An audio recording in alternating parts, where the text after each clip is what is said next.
একমাত্র আল্লাহ তাআলা। টাকা পয়সার মাধ্যমে সুখ শান্তি পাওয়া যায় না।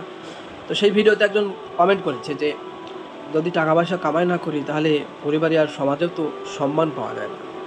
সেক্ষেত্রে কি? তো আপনার কথাটাও একদিকে ঠিক।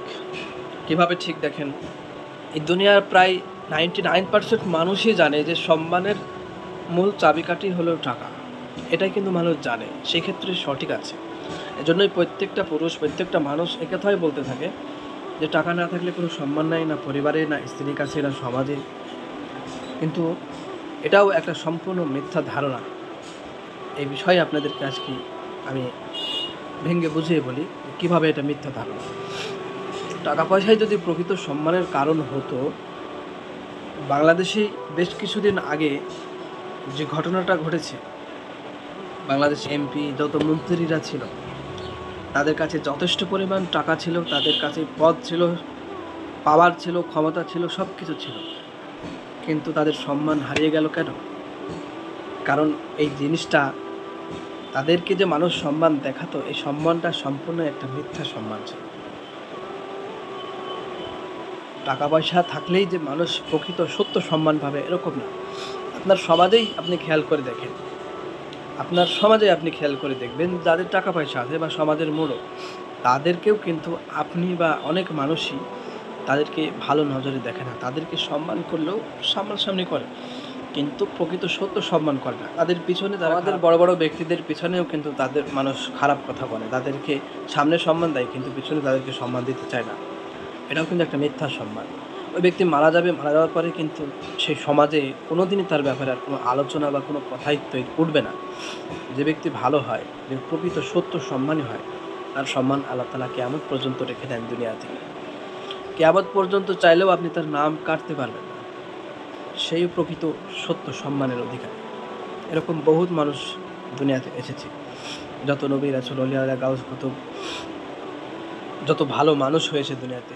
আল্লাহ তাআলা কোরআনে বলছে যে, অত ইজ্জু মান তাশা অত জিল্লু মান তাশা, আমি যাকে ইজ্জত দিই আবার যাকে ইচ্ছা আমি অসম্মান করি, জিল্লত দিই। ইজ্জত আর সম্মানের মালিক যদি আল্লাহ তাআলা হয়, এখানেও দেখেন আমাদের ঈমানের একটা কথা এসে যায়। আমরা যেহেতু মুসলমান, আমাদের ঈমান এবং ইয়াকিন এবং বিশ্বাস হতে হবে যে একমাত্র সম্মান দেনেওয়ালা মালিক আল্লাহ। টাকা সম্মান দেনেওয়ালা মালিক কীভাবে হতে পারে? আপনার পরিবারে যদি আপনার উত্তম আখলাক চরিত্র হয়, আপনার স্ত্রীর সঙ্গে, আপনার সন্তানের সঙ্গে, আপনার পরিবারে আপনি সর্বোচ্চ সম্মানী ব্যক্তি, আপনি তাদের কাছে আপনি রেসপেক্ট পাবেন, ভালোবাসা পাবেন।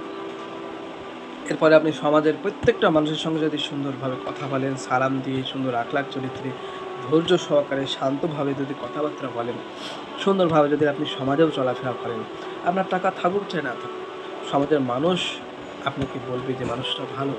এটাই কিন্তু প্রকৃত সত্য সম্মান, যেটা আল্লাহ তাআলা মানুষের মুখ দিয়ে বলিয়ে নেবে যে তুমিই বলো যে ওই ব্যক্তিটা ভালো মানুষ। আমরা কিন্তু মৃত্যুর পরে অনেক মানুষকেই বলি যে মানুষটা খুব ভালো ছিল। কীভাবে জানলেন সে ভালো ছিল? তার ব্যবহারের দ্বারা, তাই না? না আপনি তার টাকা পয়সা দেখেছেন যে তার টাকা আছে, গাড়ি আছে, বাড়ি আছে, এজন্য সে ভালো, সে প্রকৃত সম্মানী ব্যক্তি। না, প্রত্যেকটা মানুষ তার আখলাক চরিত্র ব্যবহার দেখে, টাকা পয়সা গাড়ি বাড়ি দেখে না। যদি তাই হতো তাহলে তো ফেরাউন এই পৃথিবীর বুকে সবচেয়ে বড় সম্মানী ব্যক্তি হতো। হারুন, কারুন, নমরুদ, রসুলের চাচা যিনি আবু জেহেল ছিলেন, তিনি তো তাহলে পৃথিবীর সবচেয়ে সম্মানী ব্যক্তি হতো, তাই না?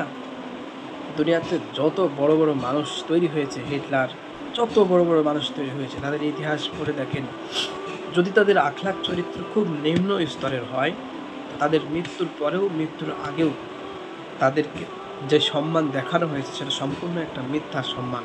জাস্ট হয় ভয়ের কারণে অথবা তার কাছ থেকে কোনো কিছু হাসিল করার কারণে। প্রকৃত সত্য সম্মান যে অন্তর থেকে, দিল থেকে রেসপেক্ট এবং মহাব্বত এবং ভালোবাসা থাকবে, সেটা কিন্তু কাজ করে। আমাদের গ্রামেই, আমাদের গ্রাম বাঁশবাড়িয়া গ্রাম, আমরা সকলেই জানি যারা আমাকে চিনেন।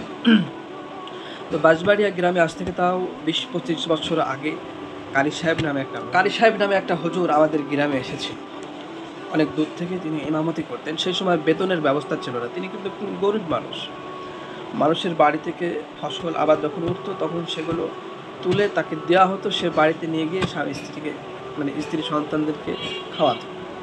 তাহলে তিনি কিন্তু গরিব মানুষ ছিলেন। দেখেন আমার জন্মের আগে হয়তো সম্ভবত তিনি এসেছেন এই আমাদের গ্রামে, কিন্তু তিনার কথা আমি এত বড় হয়ে যাওয়ার পরেও এই কিছুদিন আগেও যে মসজিদে আমি ইমামতি করি সেই জায়গায় তার গল্প আমি কানে শুনলাম যে তিনি এরকম মানুষ ছিলেন, এরকম মানুষের পাশে দাঁড়াতো, মানুষ ডাকলেই তার ডাকে সাড়া দিত, মানুষের সহযোগিতা করত, কত তার ভালো ভালো গুণ ছিল। মানুষ এখন পর্যন্ত তাকে মনে রেখেছে। কিন্তু আপনি একটু নজর করে দেখেন, আপনার সমাজে কোটিপতি ব্যক্তি মারা গেছে আজ থেকে 10 বছর আগে অথবা 5 বছর আগে, তার কথা কিন্তু আর সমাজে আলোচনা হয় না। কারণ তাকে যে মানুষ সম্মান করতো সেটা মিথ্যা ছিল। সে মারা গেছে, সে মারা যাওয়ার সঙ্গে সঙ্গে সম্মানও শেষ হয়ে গেছে, ভালোবাসাও শেষ হয়ে গেছে। কিন্তু আল্লাহ তাআলা যাকে সম্মান দিয়েছে, আল্লাহ তাআলা যাকে রেসপেক্ট দিয়েছে, তার সম্মান কি আমার পর্যন্ত থেকে যাবে। আমার যে সন্তানগুলো আসবে হয়তো তাদের কাছেও আমি এই কারি সাহেবের গল্প করতে পারি। আমাদের গ্রামে এরকম একটা মানুষ এসেছিল, তার কথা সকলের মুখে আমরা শুনি, তিনি একটা ভালো মানুষ ছিলেন। কিন্তু তার টাকা পয়সা গাড়ি বাড়ি ছিল, এই জন্য সে সম্মানী নয়। এজন্য প্রকৃত সম্মান পেতে হলে টাকা পয়সার পিছনে দৌড়ানো যাবে না। আপনার নিজের আখলাক চরিত্রকে আপনি সুন্দর করেন, আপনার স্ত্রীর সঙ্গে, আপনার সন্তানের সঙ্গে, আপনার পরিবারেও আপনি সম্মান পাবেন, আপনার সমাজেও আপনি ধীরে ধীরে সম্মানী হয়ে যাবেন। সত্য, মিথ্যা না, একদম সত্য সম্মান পাবেন। সেটা যদি 5 জন ব্যক্তিও আপনাকে সত্য সম্মান করে, তো আপনার মৃত্যুর পরে ওই 5 জন ব্যক্তি যথেষ্ট হবে।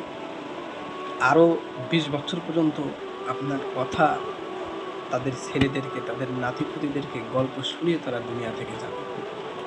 এটাও কিন্তু মূল উদ্দেশ্য না যে গল্প শোনাতে হবে বা নাম দুনিয়াতে থাকতে হবে, এটাও কিন্তু মূল উদ্দেশ্য না। যেটা আমি বোঝাতে চাচ্ছি সেই ক্ষেত্রে এই সমস্ত কথা আমি টানতেছি যে প্রকৃত সম্মান দেনওয়ালা মালিক একমাত্র আল্লাহ তাআলা। আর সেই সম্মান পেতে হলে রাসূলের আখলাক চরিত্র যেমন ছিল, প্রত্যেকটা মানুষকে সালাম দিত, ছোট বড় বৃদ্ধ খারাপ ভালো সমস্ত মানুষকে তিনি সালাম দিয়ে সুন্দর নরম ভাষায় কথা বলতেন। এবং অনেক ঘটনাও আমরা জানি, রাসূলের কত ঘটনা আছে যে কাফের পর্যন্ত তার ব্যবহার থেকে, তার কথা শুনে সে মুসলমান হয়ে গেছে। এটাই হলো ইসলাম।